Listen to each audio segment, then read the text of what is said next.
Right, guys. Hey, thanks for joining me today. Um, yeah, the title doesn't lie. Uh, um, the brother did go into cancer treatment this spring. We just found out he was having a back issue that they couldn't correct. The chiropractor couldn't correct. They do an X-ray. The X-ray showed that the vertebrae was just gone, and it had a couple dots in it. And so they're just like cancer. They didn't even question. They're just like cancer. And so immediately he was on some outpatient treatment. They did scans and blah blah blah blah, and um, they just ran him through the ringer on day one, and kind of crazy how fast and aggressive they got after it. But they're like, you know what, we'll later on down the road, if it isn't cancer, well, that's fine. But for right now, we're attacking it.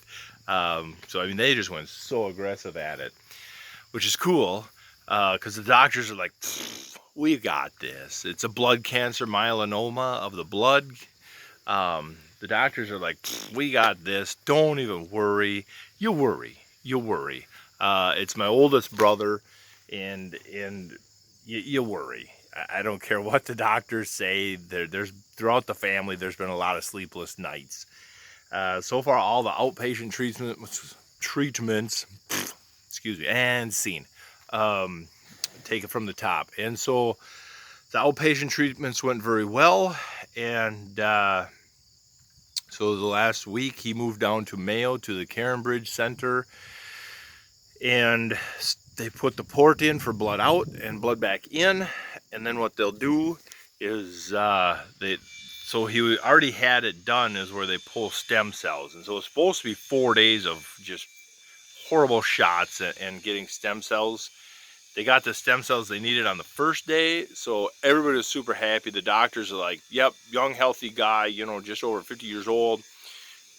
We're going to come right through this, no problem. And so now the next step is they'll do a chemo treatment this coming week.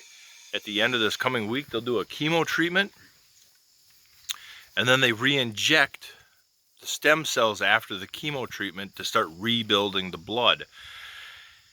So then after the chemo treatment, it takes like 7 or 10 days of just falling down and just your body deteriorating, sores in your mouth, you can't eat, you can't sleep, you can't stay awake, just horrible symptoms.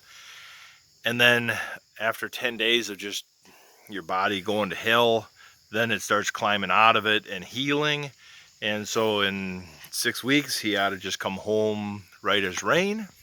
That's what they say, but I'm sure from the body being weak, he'll probably have several months of physical therapy or exercise program that he can do at home to just get back into some basic physical health.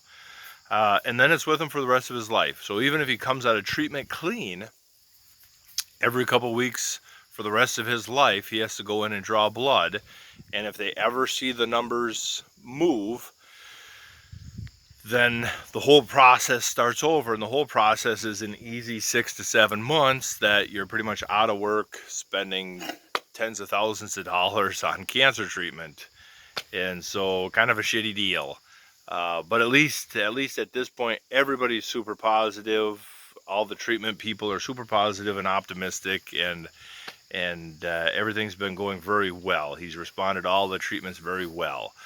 And yes, so I will put a link. I put a link to his Carenbridge on the Soilman forum, so I'll put a link to that on the description in this video. And the bull's laying down. I'm watching him in the camera. So if you guys see him get up and charge me, just scream so I move, because I get a little nervous around him yet too. And yes, I did go back to work this spring.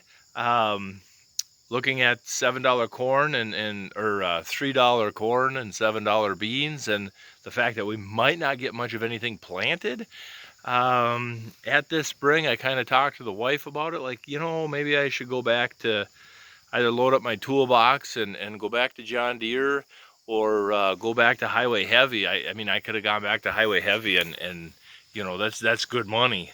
I could have made a lot of money this summer on Highway Heavy, carrying concrete again and wrestling piling. But I thought, then I'd never be at the farm. Once the clock starts on highway heavy, they own you. Um, until you've been with them enough years, you come in as it don't matter as a 15-year journeyman. Like, hey, I need to leave at 3:30 today. They're just like, nope. You're on the clock. We own you. You should take care of your farm during the winter because in the summer you need to do highway work. And so I really didn't want to get back into that routine. And then I thought, well, maybe I'll just call a couple John Deere dealers. I could just go back to pulling wrenches at a dealership, but that ain't no money. And and then and then a company called and like, hey, would you like to come work for us? Like, oh, okay. And so after some mulling it over time, I accepted their offer, and the job I took is with Ziegler Cat. I'm a customer service rep, so I work with sales and service department on they'll come up with a list of customers out of each department that they feel I need to go visit with, and I go visit with them to make sure everything's going all right, or to inform them of a parts sale or a service program that's coming up, or a machine that's about to expire on warranty, and blah blah blah blah, that kind of stuff. And with the sales department. And so this is where the fun part of the job comes, is working with the sales department. And so I got to drive a new 1050 Fendt tractor out to a customer. And it's the first time I ever had to slow a tractor down because I got to a 20-mile-an-hour zone. You're doing 34.5 miles an hour in a tractor. That was just too cool.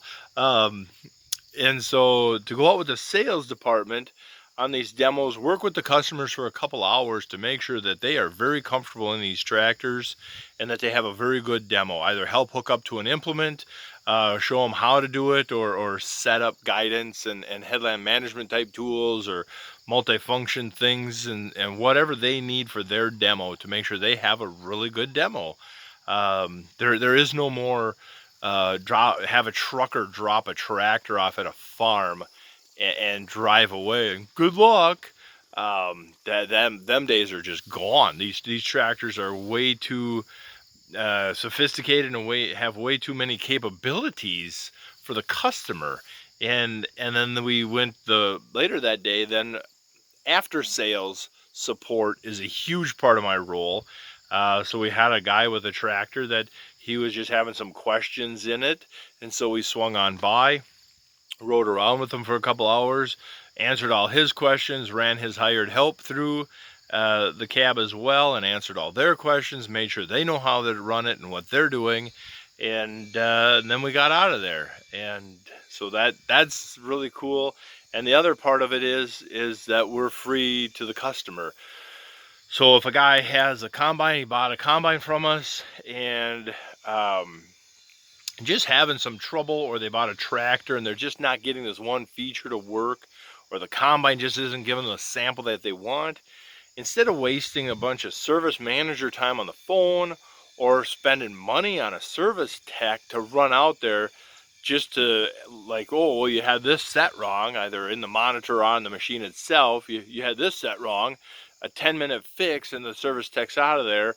Now that customer would have to pay a couple $100, or the company would have to eat that couple $100. Somebody's got to pay for that service tech's time, to where now we can run out there. I can run out there if the guy's having a combine issue. I can run out there and help him as best I can, free to the customer, but it keeps our service techs fixing, so the next guy, so that guy can get back to the field quicker. And it's kind of a neat system, very valuable to the company to make sure everybody's making money for the company. And then if people want technology upfits, they got an older combine and they want to move up to an ag leader upfit harvest kit or whatever, I'm the guy that helps do all that. And so I got a bazillion things to learn. I have a lot to learn. I have wow. But it's been fun. It's been fun. That's why nothing's gotten done on the farm. My first couple months have been a lot of training, so I've been traveling for a lot of training. Almost every week, either the whole week or 2 or 3 nights a week, I've been out of town. And then the days I am in town, I'm not getting home till 7, 8 o'clock. And So yeah, so not that's why the cows are still here, not out on their new pasture. But once I get the gist of it and get a rhythm going on this job, I think I'll have a schedule kind of figured out a little bit. But so far it's been fun. Met some amazing farmers, and just, it's fun that every farm has such a fun story to where they're at. So I'll get some more videos. I will add some videos to the channel of driving new equipment. And what the heck? Why not live vicariously through John Stevens at work when I can't have that equipment at John Stevens at the farm? But yeah, so there we go. There we go. That's what's been happening. That might answer a lot of people's questions. And guys, thank you very much and take care.